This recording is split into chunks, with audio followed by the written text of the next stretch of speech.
ভাবেন লগতে জ্ঞানম ভাবেন লভ্যতে দেৱ দৰ্শনম। বিনা ভাৱত একো প্ৰাপ্তি নহয়। এতিয়া ত্যাগৰ কথা ক'বলৈ যাওঁতে তেখেতে বৰ সুন্দৰ, বিষ্ণু বৈষ্ণৱৰ মাজত কোনো ভেদ নাই, নহয়নে? ভাগৱততো আমি ক'বলৈ ভগৱানৰ কথা আছে, কিন্তু ভগৱানৰ কথাতকৈ ভকতৰ কথা বেছি আছে, হয়নে? প্ৰথম স্কন্ধৰ পৰা আপুনি দ্বাদশলৈকে চাওকচোন। সেইকাৰণে লোকৰ কথা পাতিব লাগে। আমি যে কওঁ লোকৰ কথা পাতিব নাপায় বুলি, খুব পাতিব লাগে লোকৰ কথা।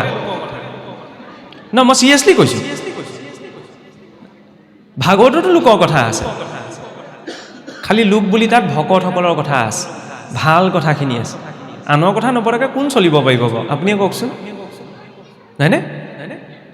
উঠি যোৱাৰ পিছত ময়ে কথা পাতিব লাগিব, ভাল গ'লে বেয়া গ'লে, নহয়নে?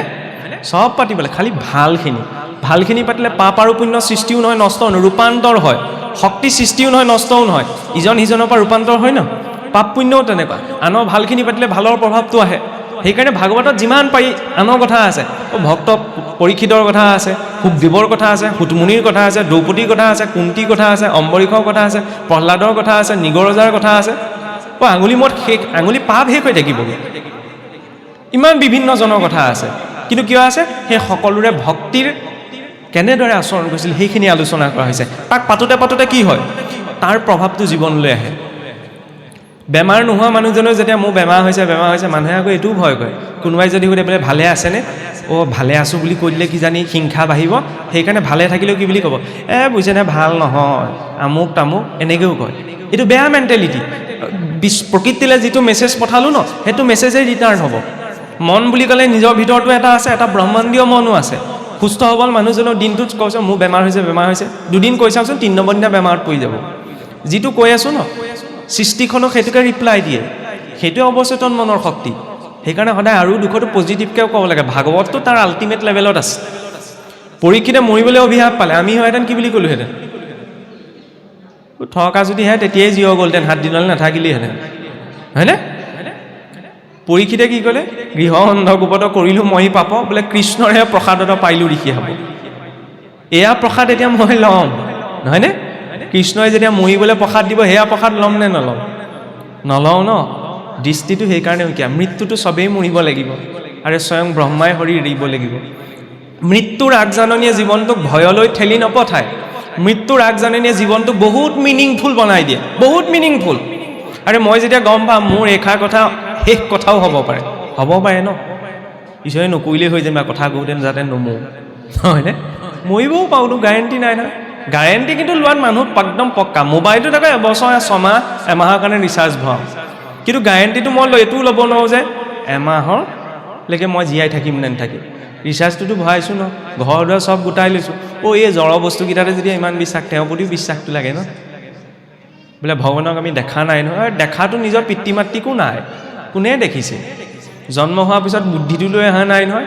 মাতৃহে জানে কাৰো বীৰ্য পুত্ৰ, মাতৃয়ে পৰিচয় কৰাই দিয়ে ন। বোলে দেউতা বুলি মাতা, মা বুলি মাতা। প্ৰথমেতো সিটো চিনি নাপায়, মা কি বস্তু, দেউতা কি বস্তু। অকণমান জনা শুনাৰ পাছতহে সম্পৰ্কবিলাক চিনি পায়। শাস্ত্ৰকো জননী বুলি কোৱা হৈছে। শাস্ত্ৰস্বৰূপ জননীয়ে কি দেখুৱাইছে? বাপেকৰো বাপেক কোন, হয়নে? বাপেকক চিনি পালেই নহ'ব নহয়, বাপেকৰ বাপেককো চিনি পাব লাগিব। সেই বাপেকক কোনে বনালে, নহয়নে? এই সৃষ্টিখনক কোনে বনালে? তেওঁক জনাৰ পথটো, তেওঁক মনাৰ পথটো, তেওঁক বিশ্লেষণ কৰাৰ পথটো হৈছে ভাগৱতৰ। এতিয়া চাওক যে ভগৱন্তক জনাৰ ক্ষেত্ৰত ত্যাগৰ কথা ক'বলৈ যাওঁতে তাত প্ৰসংগ হৈছে ৰামচৰিত মানস। এতিয়া ধুনীয়া কথা, কালি ৰাম নৱমী আছিল। আমাৰ আকৌ কি হয়, 31 ডিচেম্বৰ কেতিয়া আহে চবৰে মনত থাকে, হয় নহয়? ঈদ কেতিয়া আহিব, বৰদিন কেতিয়া আহিব, নিজৰ উৎসৱ পাৰ্বণবিলাক কেতিয়া পাৰ হৈ যায় আমাৰ মানুহে গমেই নাপায়। কাৰণ আমাৰ অসমীয়া কেলেণ্ডাৰকেইখন আমি কাক চাবলৈ থৈ দিছোঁ জানেনে? যিসকলে চোৱা চিতা কৰে যে, আমি ভাবোঁ কি তিথি বাৰ নক্ষত্ৰ এইবোৰ চোৱা চিতা কৰা মানুহে চাব, আমাৰ কি দৰকাৰ? নামতি পাঠিকিয়ে চাব ডাক দিবলৈ, হয় নহয়? অসমীয়াই সেইটোৱে ভাবি থাকে। অসমীয়া কেলেণ্ডাৰখন চাব নজনা হৈ থাকিলে। আগতে তিথি বাৰ নক্ষত্ৰ চব চিনি পায় নহয়। এতিয়া আমাৰ নিচিনা কোনোবা এজনক কওঁ কৈছোঁ তিথিটোৰ কথা, কি তিথি এইবোৰ দৰকাৰী, বামুণ গোসাঁই বস্তু বুলি কৈ থৈ দিব, হয়নে? নহয়। আৰে চাওক, খ্ৰীষ্ট ধৰ্মত যীশু খ্ৰীষ্টৰ জন্মক লৈও 2টা মত আছে, যদিও তেখেতৰ জন্ম বা আবিৰ্ভাৱ 2000 বছৰ আগতে হৈছিল। ইছলাম ধৰ্মত হজৰত পয়গম্বৰ মহম্মদৰ আগমনক লৈ শংকা আছে, 2টা মত আছে চিয়া সুন্নিৰ মাজত, স্পষ্টতা। ভগৱান ৰামৰ আবিৰ্ভাৱ কেতিয়া হৈছিল?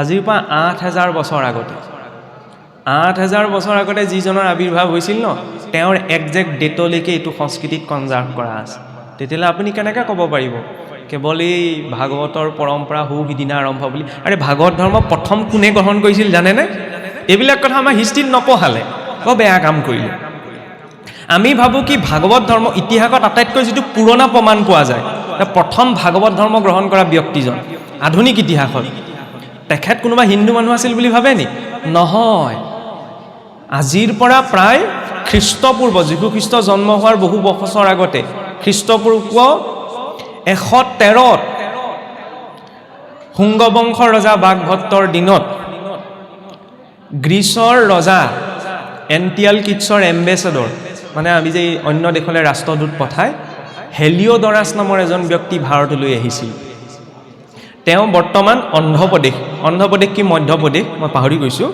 অন্ধ্ৰপ্ৰদেশ কি মধ্যপ্ৰদেশৰ বেশনগৰ বুলি এখন ঠাই আছে তাত প্ৰথম ভাগৱত ধৰ্ম গ্ৰহণ কৰিছিল তাত এটা গৰুৰ স্তম্ভ আজিও স্থাপন কৰা আছে তেখেতেই স্থাপন কৰি যোৱা আৰু যে আমি যে কওঁ ভাগৱত মানে গ্ৰন্থভাগ মহাভাগৱত বুলি ভকতক কয় ন তেওঁৰ নামৰ আগত সেই প্ৰথম মহাভাগৱত উপাধিটো ব্যৱহাৰ কৰিছিল ভগৱান বিষ্ণুত শৰণাপন্ন হয় গতিকে ভাগৱত ধৰ্ম হৈ মানুহে কয় নহয় 1200 শতিকাত আৰম্ভ হৈছিল ভক্তি আন্দোলন 1200 শতিকাত যদি ভক্তি আন্দোলন আৰম্ভ হৈছিল তেতিয়াহ'লে আজিৰ পৰা 1000 বছৰ আগতে বাহিৰৰ মানুহজন আহি ক'ৰ পৰা ভাগৱত গ্ৰহণ কৰিলে ভাগৱত সিদিনাৰ বস্তু নহয় 1000 বছৰ আগৰ বস্তু নহয়নে বোলে কিয় জানিব লাগে কোনোবা এতিয়া ৰাম নৱমী পাতে নাপাতে সেইটো নিজৰ কথা জানিব এইকাৰ লাগে কাৰণ নিজৰ সমাজ সংস্কৃতি দিশখিনিৰ প্ৰতি যাতে শ্ৰদ্ধাটো সদা থাকে হয় নহয় যে আমাৰ ইমান হিষ্ট্ৰী আছে যেতিয়া আপোনাৰ ভগৱান ৰাম মন্দিৰৰ ঘটনাটো ঘটি থাকোঁতে মানে সমস্যা হৈছিল বোলে কোৰ্টেতো আপোনাৰ লিখিত প্ৰুফ মানি লয় ন যে প্ৰুফ দেখুৱাব লাগিব এতিয়া ৰামৰ যে সেই স্থানত জন্ম হৈছিল কেনেকৈ জানিব বাল্মীকি ৰামায়ণত ৰামৰ জন্ম সময়ত যিটো স্থিতি গ্ৰহৰ স্থিতি বোলে সূৰ্য মেঘ ৰাশিত আছিল সূৰ্য মেঘ ৰাশিত মংগল মকৰ ৰাশিত এই স্থিতিটো যেতিয়া কম্পিউটাৰত টাইপ কৰি চোৱা হ'ল তেতিয়া একজেক্ট ডেটলৈকে ওলাই আহিছিল যে আজিৰ পৰা 8000 বছৰ আগতে এনেকুৱা এটা স্থিতি মহাকাশত উৎপন্ন হৈছিল তেতিয়াহ'লে ভাবি চাওক ঋষিমুনি বুলি ভাবি থাকিলে মানুহে দাড়ি দীঘল চুলি দীঘল কাম বন হোম টপ যজ্ঞ কৰি জীৱনটো পাৰ কৰিলে এনেকুৱা বুলি ভাবি থাকে 8000 বছৰ আগতে ইমান সঠিক কেলকুলেশ্যন কেনেকৈ কৰিব পাৰিছিল তেতিয়া দিনততো একো ইনষ্ট্ৰুমেণ্ট নাছিল আমাৰ কেলকুলেটৰ হৈও কেলকুলেশ্যন মানুহে পাহৰি যায় হয় নহয় গণিতৰ যদি অকণমান চৰ্চা আছে আগৰ মানুহৰ কথাটো বেলেগ ক্লাছ 3-5তে পঢ়ি থকা কবিতা এটা আমাৰ ককা আইতাহঁতৰ মনত থাকে কিন্তু আমাৰ নিচিনাটো কওক দেচোন ক্লাছ 5ত কি পঢ়িছিলে মনত নাথাকে কাৰণ আগৰ সকলো শিক্ষাৰ এটা ভিত্তি আছিল এতিয়া কি হ'ল কবিতাও ছন্দ নিমিলে ক'ব মনত থাকিব সব এটা ছিকুৱেঞ্চত বন্ধা হৈছিল যাতে কওঁতে সেইখিনি সদা মনত থাকি যায় সেইবুলি নাভাবিব যে এতিয়া শিক্ষা ব্যৱস্থা মই কিবা নিন্দা কৰিবলৈ গৈছোঁ নিজৰ সমাজ সংস্কৃতিৰ বিষয়খিনিৰ ৰিলেভেঞ্চটো বুজাবলৈ এই কম্পেৰিজনটো দিয়া হৈছে আজি দশমী এইটো দশমীতে কি হৈছিল দশম দিন মানে কিনো আৰে চন্দ্ৰই পৃথিৱীৰ চাৰিওকাষে ঘূৰি ঘূৰি প্ৰথমটো পক্ষত যেতিয়া 10 নম্বৰ দিনৰ কাষ চাপি সেইকাৰণে দশমী বুলি কয় একাদশত একাদশী বুলি কয় প্ৰতিটো দিনৰ ইমান চাইণ্টিফিক ব্যাখ্যা আছে ন আৰু সেই মূল সংস্কৃত ৰামায়ণকে থলুৱা অৱধি ভাষালৈ মানে অনুবাদ কৰিছিল ভক্ত তুলসী দাসে বোলে কলিযুগত একমাত্ৰ তেওঁ ভক্ত হনুমন্তৰ প্ৰত্যক্ষ দৰ্শন পাইছিল কিন্তু মই ইমান দীঘল কিয় টানিছোঁ জানেনে ৰবৰডাল টনাৰ কাৰণটো আছে টনাৰ কাৰণটো হৈছে কি ভক্ত তুলসী দাস আগৰে পৰা ইমান ডাঙৰ ভক্ত নাছিল ত্যাগৰ মহিমাত তেওঁত বুজাব পৰা যায় বিয়া পতা মানুহ আছিল তেওঁৰ পত্নীৰ নাম আছিল ৰত্নাৱলী ইমান মানে পত্নীৰ প্ৰতি তেওঁ আৱেগ্ন এই ইষ্ট মিত্ৰ কুটুম্ব ভাই ভগ্নী এইবিলাক কাৰো কথা নুশুনে একদম প্ৰপন্ন বুলি যে কয় আমি যে আবেদন লিখোঁতে লিখোঁ একান্ত ছাৰৰ বোলে একান্ত বাধ্য ছাত্ৰ তুলসী দাস পূৰ্বতে প্ৰথম পৰ্যায়ত স্বামীৰ একান্ত বাধ্য পতি আছিল কি পত্নীৰ একান্ত বাধ্য স্বামী ইমান একান্ত বাধ্য ন অকণমান যদি আইগৰাকীয়ে সাঁচি এটাও মাৰিবলৈ হয় তেতিয়াহ'লে তুলসী দাসৰ ধাতু ওলাই আহি মুখ পাইছিল কিজানি বেমাৰত পৰিব মানে ইমান প্ৰেম আৰু হয়নে সেইটোও লাগে সেইটো কি হয় জানেনে যেতিয়া বেছি সংসাৰী মানুহজনে বেছি ভক্তি কৰিব পাৰে কেনেকৈ খালি ডিৰেকশ্যনটো যদি সলাই দিয়া যায় কাৰণ তেওঁ জীৱনৰ অন্য উদ্দেশ্য নাই তেওঁ নিজৰ পত্নীকে সৰ্বস্ব বুলি ভাবি আছে হয়নে এদিন কি হ'ল পত্নী মাকৰ ঘৰলৈ গ'ল এতিয়া তুলসী দাসে মন নাছিলে মাকৰ ঘৰলৈ যাবলৈ তেওঁ ঘৰত অকলে থাকিব লাগিব কি হ'ল তেনেকুৱাতে আগৰ দিনত আৰু কেঁচা ঘৰ আজিৰ পৰা 1000 বছৰ আগত শ বছৰ আগতে নহয়নে তেতিয়া কি হ'ল নদীৰ মানে পানী বাহিলত বানপানী হ'ল বানপানী হ'লত তেতিয়া পত্নীৰ ঘৰলৈ তেতিয়া দিনততো গাড়ী মটৰ ব্যৱস্থা নাছিল ন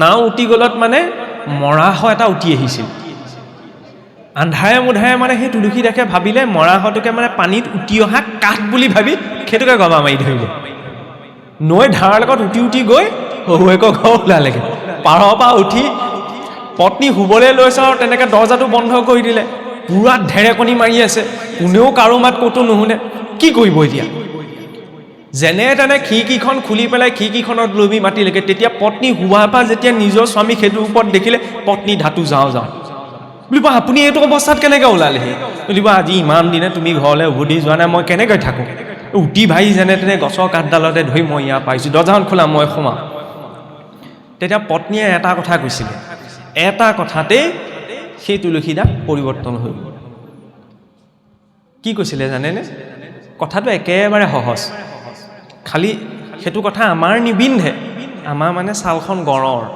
গুলি মাৰিলেও নোসোমায় কিন্তু তুলসীদাসৰ সোমাই গৈছিল মোৰ নাই সোমোৱা হ'লে মই ইয়াত নাথাকোঁ এতিয়ালৈকে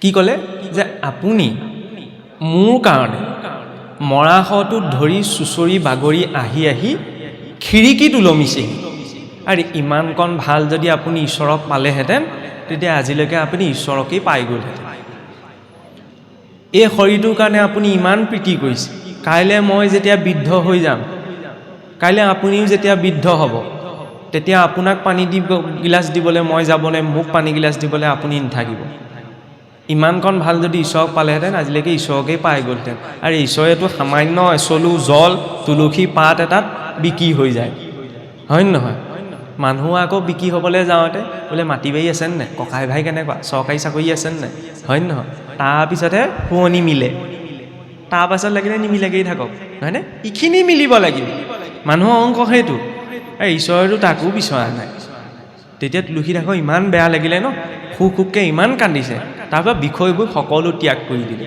ত্যাগ কৰা মানে এইটোও দেখুওৱা নাই আকৌ বোলে ঘৰ বাৰী এৰি গুচি গ'ল নহয় ত্যাগ মানে ঘৰ বাৰী এৰি যোৱাটোৱে ত্যাগ নহয় পানী গিলে বটলটো ইয়াত কিয় থৈছে পিয়াহ লাগিলে মোৰ আকৌ বৰ সুযোগ পাওঁ চবতে পানী বটল এটা পানী ঘটি এটা থৈ দিয়ে নহয় মই লগতে মিলাই পেলাই কৈ থৈ দিওঁ আৰু পানী গিলে বটলটো কিয় থৈছে এই পিয়াহ লাগিব পাৰে কথা কৈ থাকোঁতে পিয়াহ লাগিলে পানী অকণমান খাই ল'ব মই কথা কৈ থাকোঁতে পানী বটলটোৰ কথা ভাবি নাথাকোঁ নহয় পানী বটলটো থৈ দিছে পানী বটলত পানী আছে থাকিব নি আপুনিওতো নাথাকে জীৱনত ভোগ কৰিবলৈ বস্তুবিলাক দিছে আৰু ভোগ কৰিলে প্ৰয়োগ কৰিলে তাৰপিছত বাদ দিলে তেতিয়াহ'লে বোলে মানুহ স্বাৰ্থপৰ হ'ব স্বাৰ্থপৰ কেতিয়া হয় যেতিয়া আপোনাৰ উপকাৰটোৰ মূল্য মই বুজি নাপাওঁ নহয়নে উপকাৰটোৰ মূল্য বুজিব লাগে কিন্তু সেই উপকাৰটোৰ কথা ভাবে গোটেই দিনটো বহি থাকিবলৈ পোৱা নাই নহয় হয় নহয় নদ্যাং পৰে পাৰে নৌকায়াং কিং প্ৰয়োজনত য'ত যিটো বস্তু প্ৰয়োগ কৰিব লাগে প্ৰয়োগ কৰিলে তাৰপৰা মনৰ পৰা এৰি দিলে হৈ গ'ল কাম আমাৰ আকৌ কি হয় মই গোটেই দিনটো ভাবি থাকিম পানী বটলটোৰ কথা মই ইয়াত পানী বটলটো কৈছোঁ যেনিবা আপুনিও নিজৰ বুজা মতে বস্তুকেইটা বহুৱাই ল'ব দেই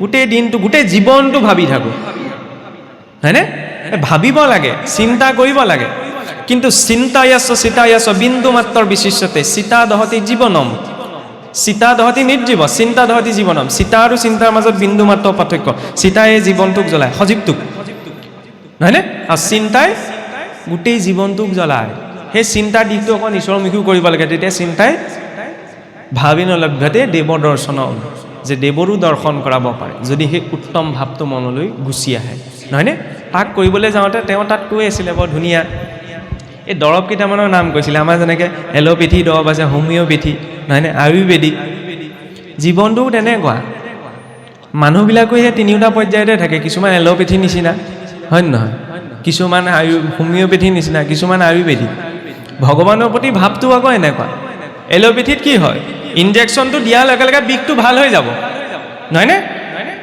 কিন্তু ইনজেকশ্যনৰ ড'জটো কমাৰ লগে লগে আকৌ বিষটো ধৰিবলৈ আৰম্ভ কৰিব হয় নহয় সংসাৰ কিছুমান ভোগো তেনেকুৱা লওঁতে মানে কিহে পায় আৰু তাৰপিছত আকৌ বিষেটো ধৰে নহয়নে আৰু কিছুমান হোমিঅ'পেথিৰ নিচিনা হোমিঅ'পেথিয়ে মানে খালেই কাম নকৰে সময় লাগে ভক্তি অকণমান হোমিঅ'পেথিৰ নিচিনা চাকি গছ দিলেও বুলিয়ে মোৰ কামটো হৈ নাযায় সময় লাগিব হয়নে সেইকণ ধৈৰ্য লাগিব।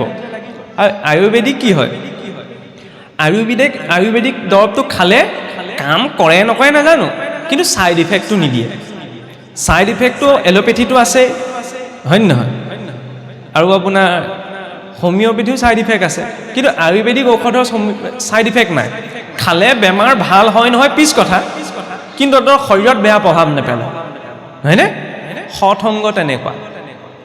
সৎসংগলৈ আহিছোঁ, কাম দিয়ে নিদিয়ে, আহিলোঁ গ'লোঁ, ভাল লাগিলে প্ৰসাদ খালোঁ, শুই থাকিলোঁ। পুণ্য তেতিয়া অনুভৱ হ'ব। মইতোতো আৰামত বহি আছোঁ, আপুনি এইখনৰ পৰা এতিয়া 2-3 ঘণ্টা বহি পেলাই এমুঠি খায়। আজি বাৰু এতিয়া সোনকালে এমুঠি নাখায়, ৰাতিলৈ ভাওনাও আছে নহয়। ভাওনা চাই গৈ পেলাই যেতিয়া বিচনাখন পৰিবগৈ, তেতিয়া ভাগৱত, পুণ্য, ভক্তি চব শুই থাকিব নে নাথাকে? আৰে মোৰে শুবগৈ। পাপ আৰু পুণ্য এইবিলাক মন ভাল লাগিবলৈ কোৱা কথা। পুণ্যটো লৈ গৈ ঘৰত কি কৰিবগৈ? বোলে সজাবলৈকে কামত আহিলে পুণ্য আমুকন বোলে চকুচত বোলে সজাই থৈছিল, তেনেকৈ নহয়। পাপ আৰু পুণ্য সেইখিনিতো নিজৰ কৰ্মফলত আহে ন। এতিয়া চাওক, ভাগৱত ভক্তি মাৰ্গত এতিয়াতো সময়টো কম, মই মাজত এটি উপাখ্যান ক'ব বিচাৰিছোঁ। উপাখ্যানটো হৈছে আপোনাৰ সমুদ্ৰ মন্থন। সমুদ্ৰ মন্থনৰ কাহিনীটো সকলোৱে জানে ন। তাত সুন্দৰ দৰ্শন এটা আছে। ভাগৱতৰ গোটেই জীৱনটোৰ এটা পৰ্যায় বৰ্ণনা। সমুদ্ৰ মন্থন হোৱাৰ আগমুহূৰ্তত কি হৈছিল? যেতিয়া চাওক, এদিন স্বৰ্গত ইন্দ্ৰাদী দেৱতাসকলে অপেশ্বৰীসকলৰ নৃত্য উপভোগ কৰি মানে বহি আছিল। তাৰপিছত সেই ক্ৰিয়া শেষ হোৱাৰ পাছত মহাৰাজ ইন্দ্ৰ যেতিয়া স্বৰ্গৰ পৰা অন্য স্থানলৈ গমন কৰিছিল, গমন কৰোঁতে কি হ'ল, বাটতে ঋষি দুৰ্বাসাক লগ পালে, হয়নে? ঋষি দুৰ্বাসাক যেতিয়া লগ পালে, ঋষি দুৰ্বাসাই আশীৰ্বাদ ৰূপত ইন্দ্ৰক বোলে আই লক্ষ্মীয়ে দিয়া এডাল ৰুদ্ৰাক্ষৰ মালা ইন্দ্ৰক অৰ্পণা কৰিছিল। খোজকাঢ়ি গ'লে মানুহৰ ভাৱটো বেলেগ হয়, হয়নে? আৰু ওখ গাড়ীখনত গ'লেও অকণমান ভাৱটো বেলেগ হয়, বুজি পাইছেই নহয়? ঋষি দুৰ্বাসা গৈছিল খোজকাঢ়ি, ইন্দ্ৰ গৈছে ঐৰাৱতৰ পিঠিত, হয় নে নহয়? বুজি পাইছে নহয়? অকণমান লেভেলটো বেলেগ হয় স্থানখনক লৈ। ইন্দ্ৰই যেতিয়া ভাবিলে মই স্বৰ্গৰ ৰজা, নহয়নে? গোটেই অপেশ্বৰীসকল সেইটোৱে আসক্তি যে ইয়াত আছে নাভাবিব, স্বৰ্গতো আছে। আৰু গোটেই বিশ্ব ব্ৰহ্মাণ্ডখনৰ যিমান সুন্দৰতা ন, চব যদি একেলগ কৰা যায়, তেতিয়াহ'লে স্বৰ্গৰ এগৰাকী অপেশ্বৰীৰ সুন্দৰতা হয়। তেনেকুৱা হাজাৰগৰাকী অপেশ্বৰীৰ অধিপতি কোন? স্বৰ্গাধিপতি মহাৰাজ ইন্দ্ৰ, নহয়নে? কিন্তু পৃথিৱীলৈ আহি কি হৈছিল? ঋষি গৌতমৰ পত্নী অহল্যাক দেখি বিমোহিত হৈ থাকিল। মানে কি ক'ব বিচৰা হৈছে? আসক্তি ইয়াতেই নাই, আসক্তি তাতো আছে, নহয়নে? প্ৰমোশ্যন নোপোৱাকৈ বোলে খেতিটো কৰি থকা মানুহজনৰে আশা আছে এইটো নহয়, প্ৰমোশ্যন পাই হাই ৰেংকিঙত থকাজনো আসক্তি আছে। তাতোতো ইন্দ্ৰৰো আছে, পিছটো নাৰে যেতিয়ালৈকে ত্যাগ নহয়। তেতিয়া ইন্দ্ৰই ভাবিলে যে মই এই মালাডাল কি কৰিম, গছৰ গুটি মালা মই পিন্ধিম, মই সোণৰ অলংকাৰ ৰূপৰ অলংকাৰ পিন্ধি আছোঁ, ইয়াৰ মোক কি দৰকাৰ?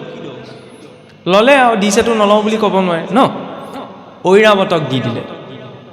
ঐৰাৱতৰ হাতী হয়, ষষ্ঠী বুদ্ধি, কি কৰিব?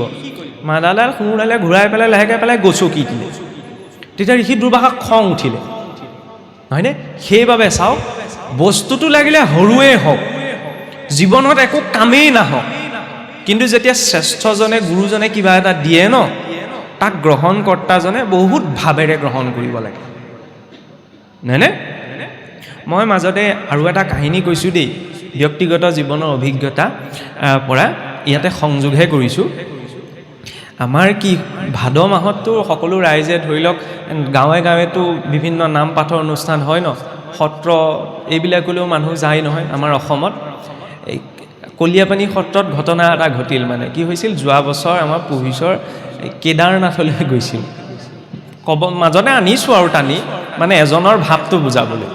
তাৰপৰা যাওঁতে মানে কি হ'ল, তাৰ পৰা মৃত্তিকা লৈ আনিছিল, চবকে দিলে আৰু দিয়াৰ পাছত মানে কি হয়, যোৰহাটৰ তেখেত যেনিবা সত্ৰস্থ নহয়, শিষ্য আৰু যথেষ্ট ভাল আৰু মাজে সময়ে আহি গৈ থাকে।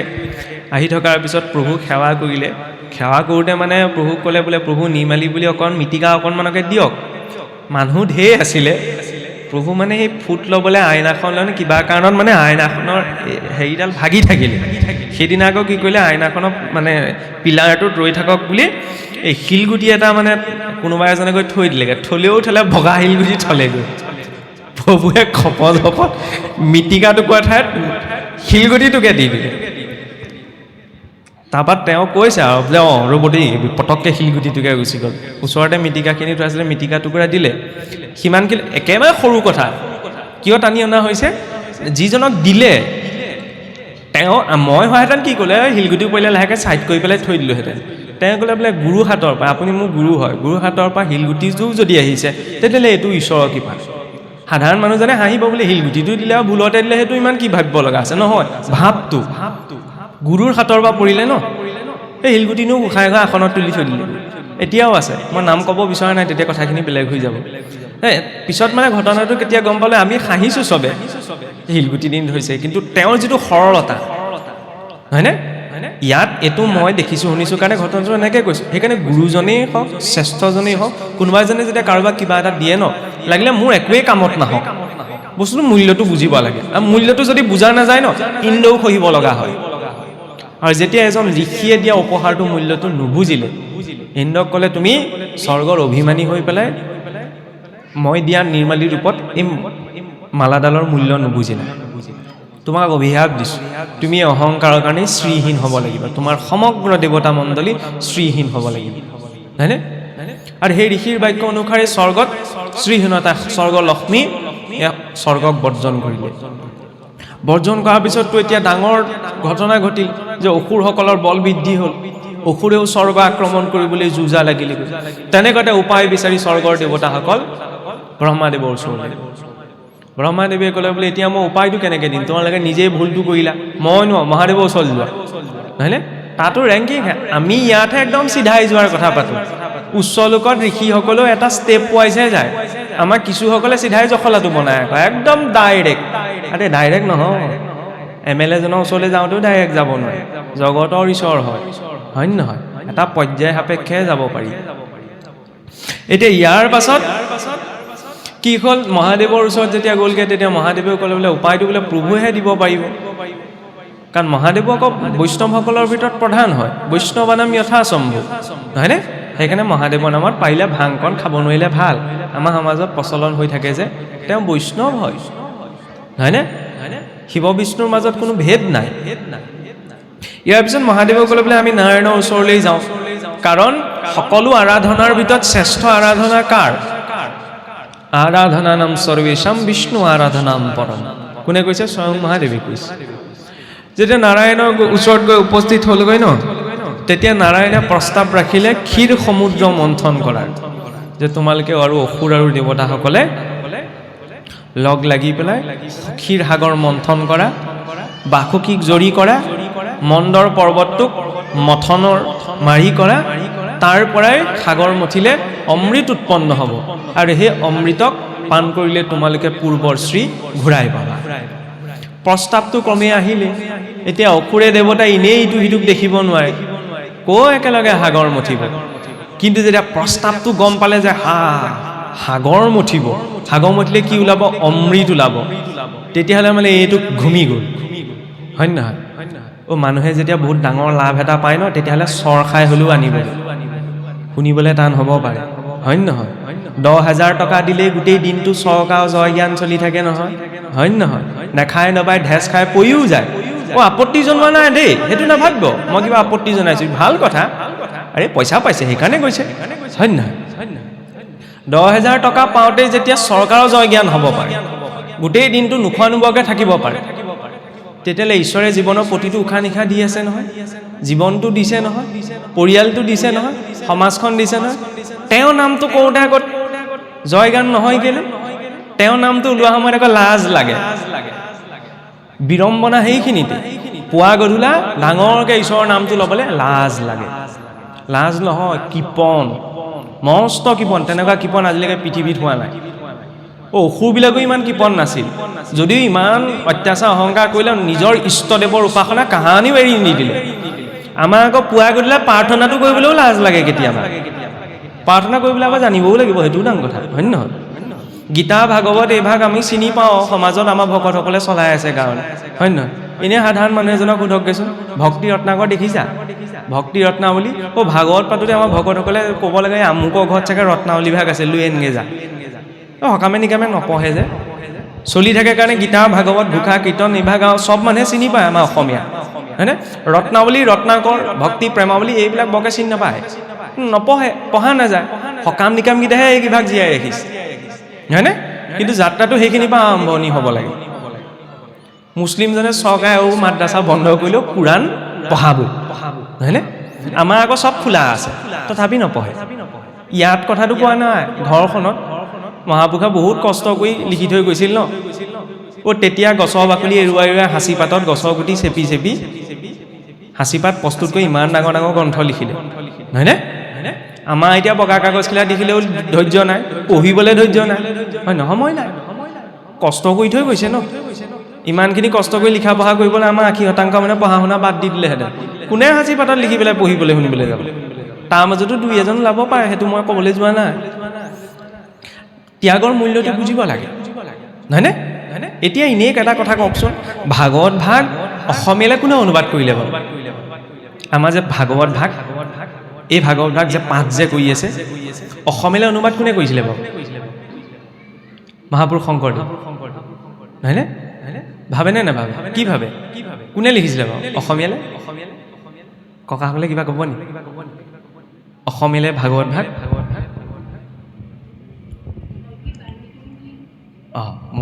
মহৰ্ষি বাল্মীকিয়ে বাৰু ৰামায়ণহে লিখিছিল হয় মানে সংস্কৃতৰ পৰা ভাগৱত ভাগ অসমীয়ালৈ আমি যে এতিয়া পাঠ পঢ়ি আছো কোনে লিখিছিল বাৰু হে কোনোবাই ক'ব নি বাহিৰত থকাসকলক কোনোবাই ক'ব নি কওকচোন কিবা ক'ব নি নকয় ন এতিয়া বুজি পাইছেনে সমস্যাটো কি হে আমাৰ চাওক নামঘৰ চব পকা হৈ গ'ল চব সুবিধা গোটাই ল'লোঁ বুজিছেনে আগতে নামঘৰটো কেঁচা আছিলে এতিয়া মানুহৰ চব সুবিধা হৈ গ'ল কিন্তু আমাৰ ভেটিটো পকা নহয় ভেটিটো পকা নহয় এতিয়া বুজি পালে নহয় ভাগৱত ভাগ অসমীয়ালৈ কোনে লিখিছিলে অনুবাদ কোনে কৰিছিলে হয়তো ইয়াত মই কৈ থকাৰ কাৰণে কৈছোঁ ক'বলৈ অকণমান কোনোবাই অসুবিধাও পাব পাৰে হয় নহয় ভয়ো লাগিব ভয় এটাও লাগে যে কিজানি কৈ দিলে ভুল হৈ যাব হয় নহয় আমি সাধাৰণ মানুহে এই বুলিয়ে জানো বোলে শংকৰদেৱ গুৰুজনাই নহয়নে নহয়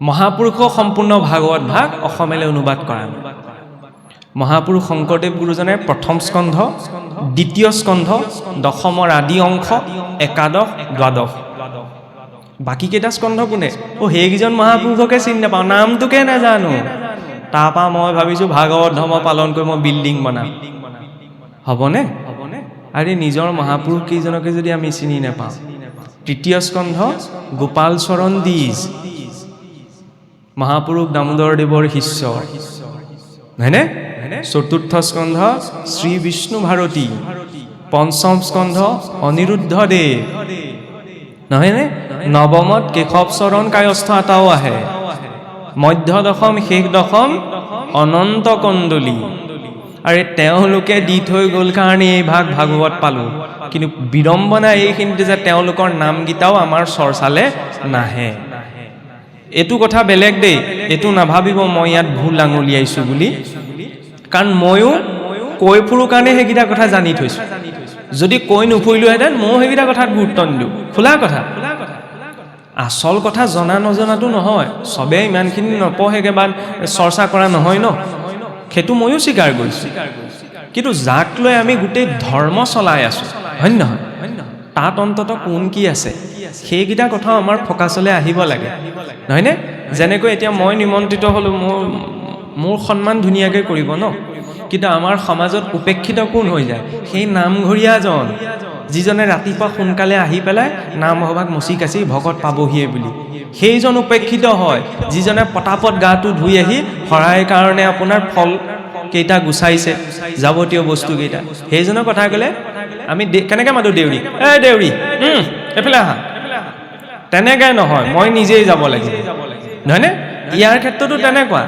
আমি বহুত ডাঙৰ কথা কৈ আছোঁ ধৰ্মৰ নামত কিন্তু যিসকলে আমাক অনুবাদ কৰি দি থৈ গ'ল তেওঁলোকৰ নামকেইটাই নাজানো নামঘৰটোৱে তেনেকুৱা হয় কেতিয়াবা নামঘৰী এজনো উপেক্ষিত হ'ব লগা হয় দেউৰীজনো উপেক্ষিত মানুহ বুলিয়ে নাভাবে কিছুমান জেগাত এইটো নহয় কোনে কি কৈছে ডাঙৰ কথা নহয় সন্মান সকলোৱে আছে ন তেতিয়াহ'লে তেওঁলোকৰ প্ৰতিও সেইটো সন্মান লাগে যাতে দেখাজনে আপোনাৰ আকৰ্ষিত হৈ সমাজলৈ আহে মই ক'ব বিচাৰিছোঁ সেই কথাটো